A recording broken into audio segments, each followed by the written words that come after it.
మరో షాక్ ఇవ్వబోతున్నారా? ఇప్పటికే సంధ్యా థియేటర్ లో ఆ రోజు ఏం జరిగిందన్న దానిపై వీడియోలు విడుదల చేసిన పోలీసులు ఇప్పుడు ఆయన బెయిల్ రద్దు చేయాలని కోర్టును ఆశ్రయించబోతున్నారా? ఇప్పుడు ఇదే తెలుగు రాష్ట్రాల్లో హాట్ టాపిక్ గా మారింది. సంధ్యా థియేటర్ వద్ద తొక్కిసలాటలో మహిళ మృతి చెందినటువంటి కేసులో మధ్యంతర బెయిల్ పై విడుదలైన అల్లు అర్జున్ ప్రెస్ మీట్ పెట్టడాన్ని పోలీసులు ఇప్పుడు తీవ్రంగా పరిగణిస్తున్నట్లు తెలుస్తుంది.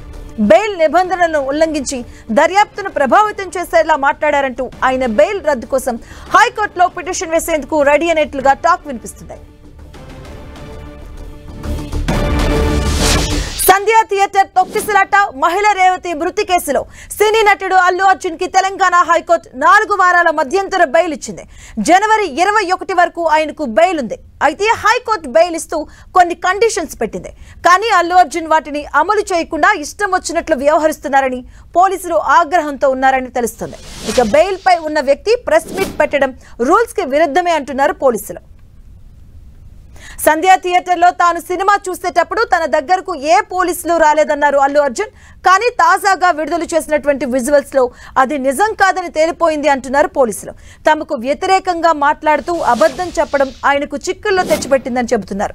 ఇక సంధ్యా థియేటర్ ఘటనపై కేసులో పోలీసులు దర్యాప్తును ముమ్మరం చేశారు. బెయిల్ రద్దుపై అపీల్ పిటిషన్ దాఖలు చేస్తామన్నారు పోలీసులు. ఘటన జరిగిన రోజు అల్లు అర్జున్ తీరుపై పోలీసులు అసంతృప్తిని వ్యక్తం చేశారు.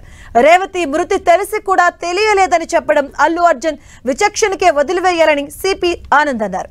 ఇక థియేటర్లో ఉన్న అల్లు అర్జున్ కి పోలీసులు విషయం చెప్పారని, అయితే అల్లు అర్జున్ మాత్రం రేవతి మృతి మరుసటి రోజు తెలిసిందని మాట మార్చారని సిపి అసంతృప్తిని వ్యక్తం చేశారు.